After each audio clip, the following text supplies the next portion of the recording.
Brooklyn Independent Television. Hey, it's a big But vote. will Brooklyn really go for Why it? don't we just agree to disagree? Yeah, that's really gonna fly in Well, that's a Brooklyn. good question. No. Listen. That's exactly the point I wanted to make. In mid-June, President Obama held a press conference in the Rose Garden of the White House to announce an executive order that would stop deporting young illegal immigrants who entered the United States as children if they met certain requirements. Nearly 2 weeks later, the United States Supreme Court handed down a split decision on Arizona's 2010 immigration law, the so-called Show Me Your Papers legislation. On this edition of Intersect, we'll present two perspectives on immigration with Yaijaira Saavedra, the founder of Dream Scholars, who was our guest this February, and Russell Gallo, president of the Brooklyn Young Republicans, who joins me now. Thanks for being here, Russell. Thanks a lot, Brian.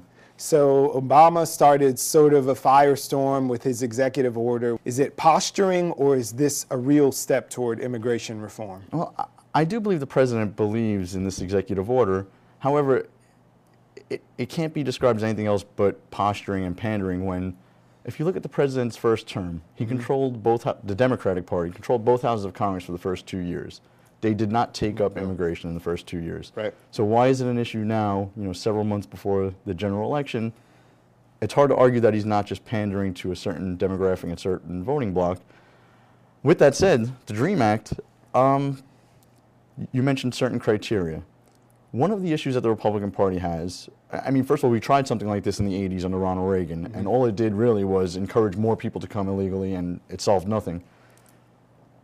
Some of the criteria that you were speaking about is military service or college education. Now, for most illegal immigrants in most states now, in-state tuition rates apply. So a citizen of New York who wants to go to school in Texas is going to pay an out-of-state tuition rate, which is in some cases double the normal college tuition rate, while people who have come to the country illegally, whether by choice or their parents' choice, will now pay in-state tuition rates and then get the benefit of possibly staying and becoming citizens who will eventually get the right to vote in this country. And it's hard to make that argument when you have people from all around the world. You have people in Haiti, Asia, Eastern Europe, Russia, all over the world want to come here. Right. And there's a certain group of the population that lives south of us who have much easier access to come here illegally currently. And I just think it's unfair that the DREAM Act basically is targeting them. And the president is obviously using this for the Hispanic vote going into November. How does the Brooklyn, and in the larger sense, the Republican Party, court that vote without making it seem like we don't want your relatives here if they're going to come illegally, or we want to purge the system of everyone from south of the border? How do you get those votes without turning off the people by fighting immigration? Well, that's a great question. The Republican Party stance, first of all, is not to divide people up into little subsects of, different hyphenated Americans, if you will. We want to reach out on issues. The Hispanic community, they're very family-oriented. Many of them are Catholic. They live conservative lifestyles. They are Republicans, basically. So when we reach out to them, I don't think we need to pander, if you will, as President Obama has done with, amnesty and the DREAM Act and all these things.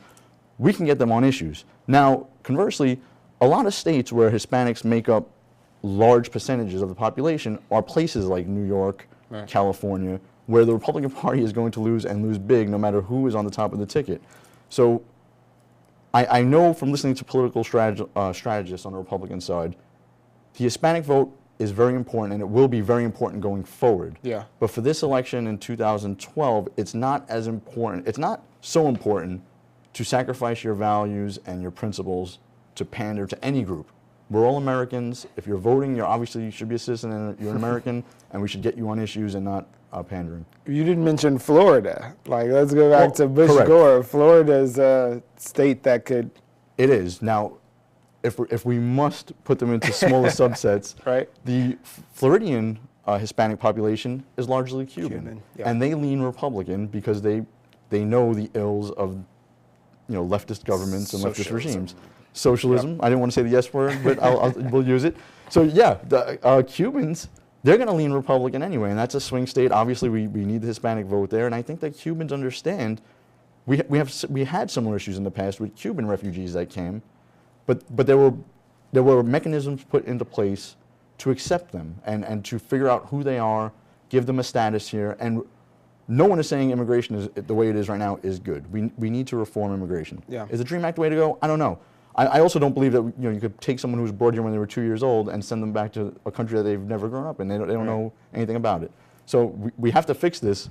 I just think it's disingenuous of the Democratic Party to try and fix it through executive order now, as opposed to when they controlled both houses of Congress 2 years ago, when they could have made real reforms. Marco Rubio's been hinting at he has some kind of plan that he wants to reveal later that's like the DREAM Act, but not. But is there any leadership coming from the Republicans on this? It's unfortunate that the Republican Party, even when they had power under George Bush, did not act on this. And I'd love to sit up here and rah-rah for the Republican Party. I think they do have better solutions on most issues, but we fell short on immigration, and we're continuing to fall short. Just take real quickly, after 9/11, it was pretty much inexcusable for President Bush not to secure our southern border after 9/11. The Border Patrol, if you look at their website, Customs and Border, there are lots of people other than Mexicans that come across our southern border that are caught. They know that's the sieve. Yes. So it's basically inexcusable in a post-9/11 world to leave that border open, and both parties are guilty of this. Now we have a terrible economy. The Republicans are poised, in my view, to win the election come November. But like you said, there's no clear-cut plan. With this bad economy, when you have lots of undocumented or illegal immigrants, which I believe is the proper term, they're competing for low-skilled, labor-intensive jobs. Now they're going to compete with mostly ill or uneducated Americans who compete for those very same jobs, and that's disastrous for our economy going forward. We have to close that border. When you get cut, the first thing the medic does when he comes is stop the bleeding. We must stop the bleeding first. And Republicans say this, the Tea Party has said this, but I haven't really heard any presidential candidate come out strongly and say, first things first, we got to secure that border, and then we can figure out what to do after that. I feel like it's something that's more of a fallacy. These Americans don't want jobs picking potatoes and working agriculturally as migrant workers that a lot of the unskilled labor is doing. I have several people who are Hispanic in my own family. And it hurts me the most that the Democrats are more guilty of this than the Republicans, but it seems like most Americans are guilty of this when they say, well, these are jobs that Americans refuse to do. So what are they actually saying there if we go a little deeper? You're relegating an entire population of people to second-class citizenship. They are going to do the jobs that we don't want to do. They're going to clean our bathrooms. They're going to pick our food. That's insane. That in the year 2012, we can honestly sit here and say that about people. We have to, unions especially, and they're tied at the hip to the Democratic Party, should be up in arms that we are accepting and encouraging people to work below minimum wage, below union wages, simply because of their ethnicity or national origin in a lot of cases, and it's just wrong. I think it's borderline racist, and I don't subscribe to that view. I think that we have to figure out a way to get Americans doing those jobs, or residents who are legally here on work permits, whatever we have to put in place, but pay them a fair wage that they can raise their families and they're not relegated to second-class citizenship. So a minute ago, when you were speaking, you said illegal immigrants. And earlier I referred to this young woman we met as an undocumented citizen. So it's semantics, but it means something. Why illegal immigrants over undocumented? Well, I mean, if I leave this studio after the show and I start driving around in my car with a suspended license, when the police pull me over, they're not going to call me an undocumented driver. I was driving without a license. That is illegal. And one thing with the Democratic Party that I've noticed over the years, words have meanings. And Bill Clinton got in trouble for this a lot of times himself. Words have specific meanings, whether it's marriage, whether it's immigration status. We can't just change the definition of words because someone might feel uncomfortable with what the definition has always been and always will be. So they're illegal. They came here, they broke the laws of the country. There is a border, albeit unguarded. There is a border and there are rules to come to the country, and they came here and broke those rules. So in my view, they're illegal aliens. Along the same lines, the young woman who we spoke with who founded this organization for young people, Dream Scholars, who's in school and paying full tuition, although she is at a state school, she can't get any sort of scholarships or state money. So she's there, she's paying full tuition, she's contributing and wants to be in the job market and share her mind and success and all of these things. And one of her big emotional questions was, I went to San Diego and Mexico's right there and I was stopped. And I could understand how everyone in the state and in this country loves my culture. They love my food. They go out and eat there 4 times a week, but they don't love me. A lot of people, in this situation, they look at the symptoms and not the causes of the problem. For instance, I don't blame if I was in another country and I was struggling to feed my family, and I knew I could get into the United States, earn a better wage than I could in my own country, I would do it. Right. If the government called me today and said, hey, Russ Gallo, we're going to give you a $1,000 check if you come down to 242 3rd Street, I'd be here to get my $1,000 check. You know what I mean? So you can't blame the people who are coming here to make a better life for themselves and their family at all. And anyone who does so, they're wrong. No matter what party they're from, no matter who they are, they're wrong. But you can hold the government accountable. This government, both parties again, have failed to come up with a coherent strategy on immigration, a coherent policy. And unfortunately, the results are that people who are caught up in the loop or in this problem, they're the ones who take the brunt of a lot of this I don't want to call it hatred, but they run into issues when other Americans who are hurting now think it's them that's taking their benefits from them or their opportunities away from them, when usually that's not the case anyway. In some cases it is, if you want to get into that later, but usually that's not the case where a specific person does. And just to get back to the tuition, she's probably paying in-state tuition rates, though. That was the point. If you come from New Jersey, you could be a guy who served in Iraq or Afghanistan, you come to school in New York, you're paying a much higher rate than someone who came here illegally and is in New York State because they pay in-state tuition rates, which is much cheaper. And I mean, that's just not fair. And I don't blame the person because I would take advantage of it as well. But the government really should step in and fix that issue, that problem. All right, Russ Gallo, thanks for joining us. Thank you so much, sir. I am an undocumented citizen, if you may say. Illegal, no human is illegal. Illegal is not a noun. By calling a person illegal, you take the right for them to go upon a judge and get a hearing to see if you're allowed to stay here in this country or not. So I am undocumented. And I've been here for 20 years, so I will consider myself pretty much a citizen. So you've been here for 20 years. I, just from knowing you briefly, judge that you're a pretty good moral character. You've been here for 20 years. You've graduated high school, been a college student. So how would the DREAM Act affect you? Would it apply to your life? Yes, it will apply to my life in various ways. First of all, I could start off by saying that the New York State DREAM Act bill that Senator Perkins has introduced will allow undocumented students to apply for TAP. I am a taxpayer, and I would like the opportunity to receive TAP just like any other student.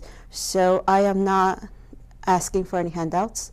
I am asking for the same opportunities as every other student. So as a student, it will impact me directly because I will finally be treated equally as every other student. It will also impact me because I have a lot of friends, family members who are in the same situation as I am. And unfortunately, many of them have to stop going to school because they cannot afford to go to college. They cannot afford to pay tuition. So it will affect us as a community, as a nation, as a whole, because there will be one less boundary for students to not go to continue going to college.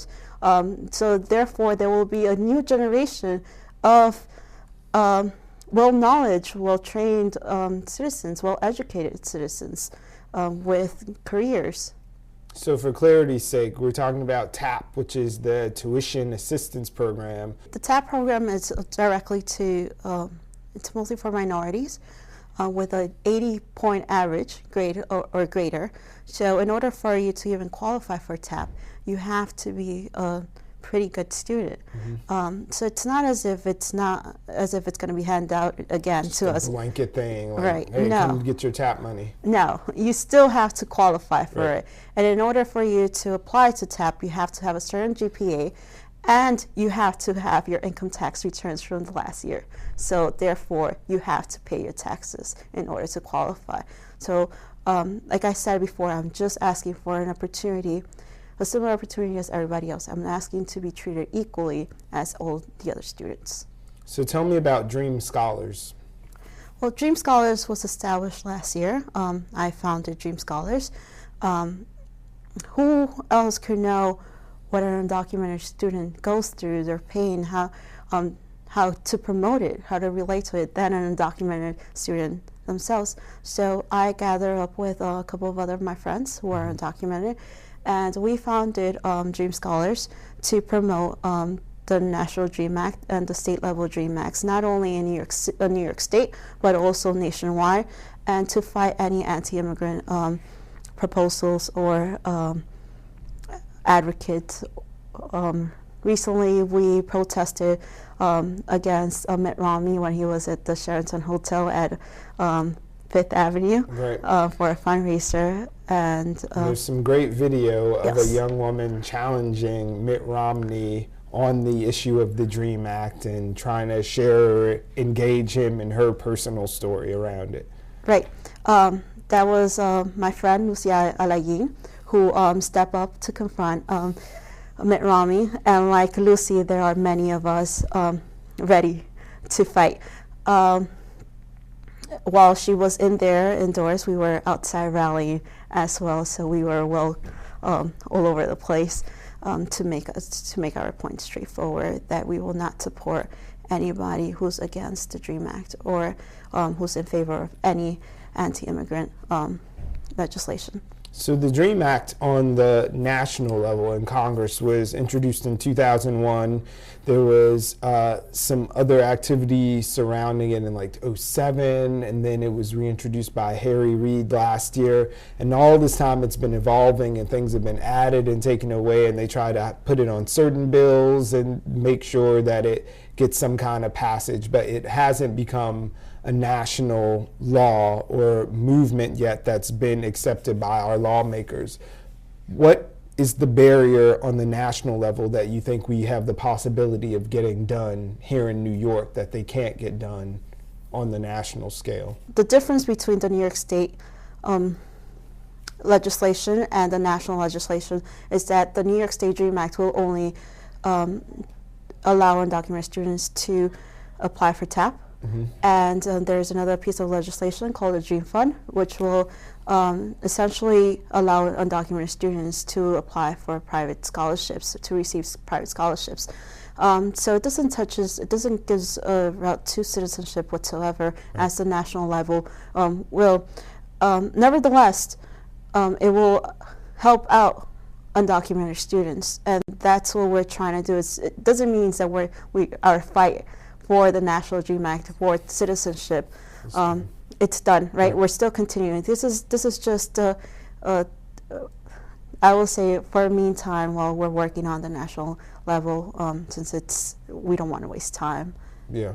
So tell me about some of the grassroots work that's going on to help ensure the passage of the DREAM Act on the New York State level. All the undocumented students and allies, we're trying to establish dream teams in every single campus around the city and SUNY universities, CUNYs and SUNYs, and we're spreading to private colleges as well, and we have a lot of supporters, citizen students as well, helping us. We've also engaged in churches of all type of denominations, religions, to come out and support the New York State DREAM Act and the Dream Fund. So we go and speak about our experience and how it will affect everybody as a community, and how it will help progress everybody as a community. So that's what we usually do. We just go and advocate and just talk about our experiences, and also petition and lobby. So Dream Scholars, you guys are out there doing the same work, educating and getting people active and advocating for the passage of the DREAM Act at every sort of level. How did you come to found this organization? It's a passion. Yeah. It's a passion for civil rights. It's a passion to see my people liberated. It started off with a trip I made to San Diego, in which I, I was in the bridge of graduating. It was my last semester of marketing. I'm actually staying another year in my college to do a second degree in aviation. So I just wanted to know what to do with my degree after I graduated, of course, like every senior in college. Except that my case was a little bit peculiar as an undocumented student. It's really hard for me to find a job and to continue my studies because I have to pay full tuition as it is right now. So I decided to go to San Diego, which is the closest to my native land, Mexico, and to find myself, to see whether I should stay here in the States or go back. While I was in Mexico, while I was in San Diego, I saw a lot of shops, a lot of Mexican shops that sold artisanal, and then there was a lot of Mexican restaurants. And I just couldn't understand how there were a lot of people going and buying Mexican products, how they were tasting Mexican food, and how they enjoy it, how they loved it, you know, and went back and repeat their purchase. And I just couldn't understand, why is it that you love my products, you love what I do, but you just don't love me? Why is it that you don't accept me? At that time, AB 1070, Arizona anti-immigrant law was going into hand. And a little background about this anti-immigrant law is that it's actually promoted by a lot of organizations, such as Exxon, a lot of companies.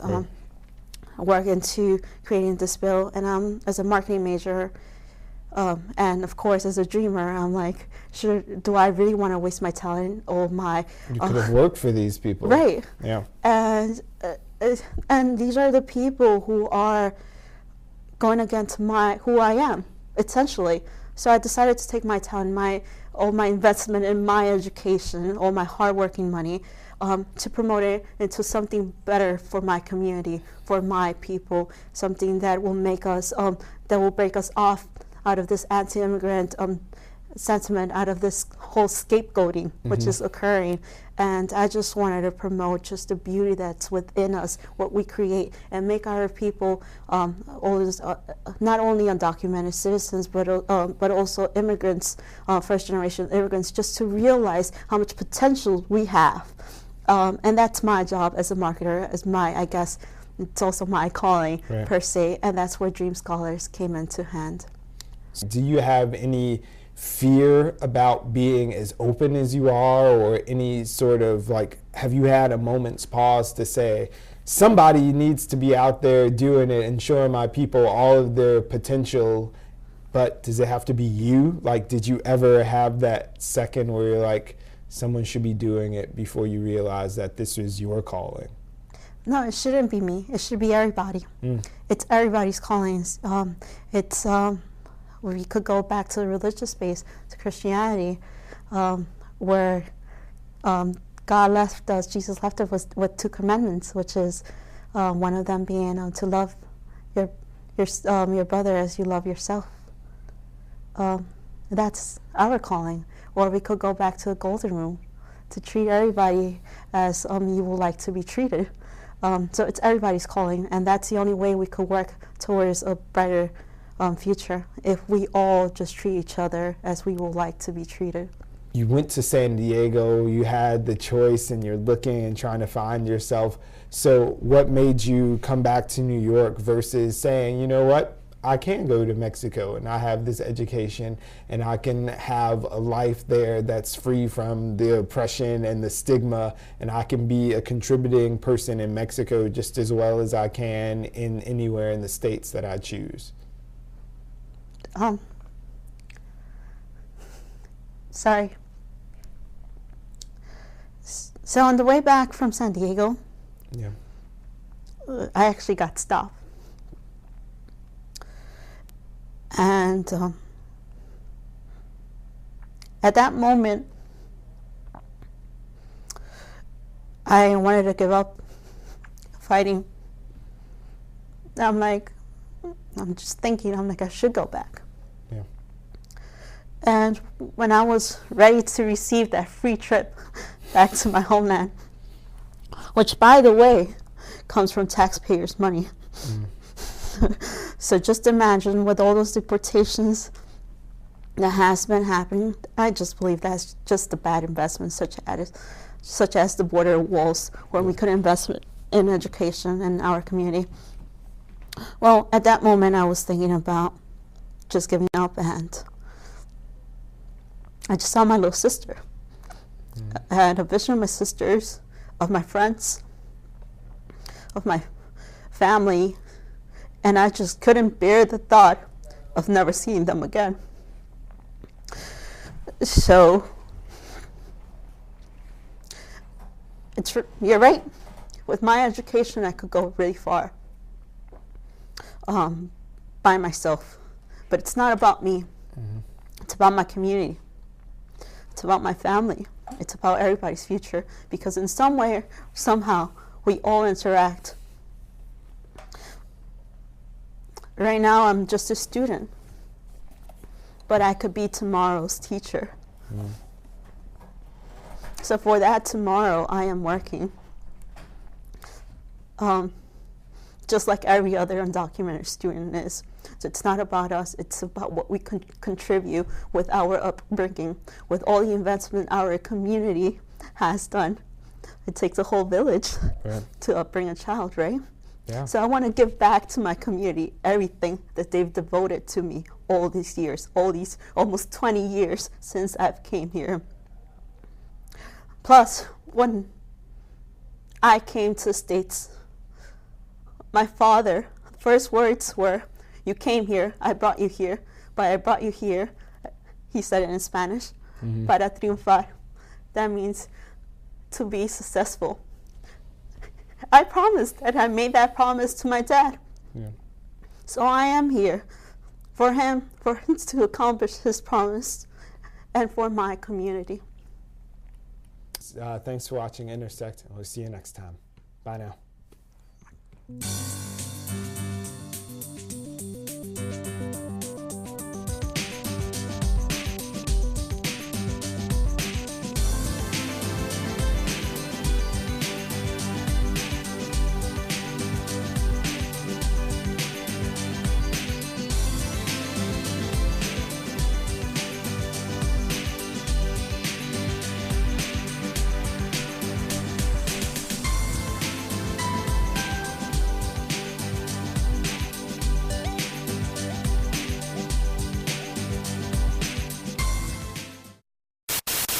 Watch this and other Brooklyn Independent Television episodes online at breakartsmedia.org/BIT.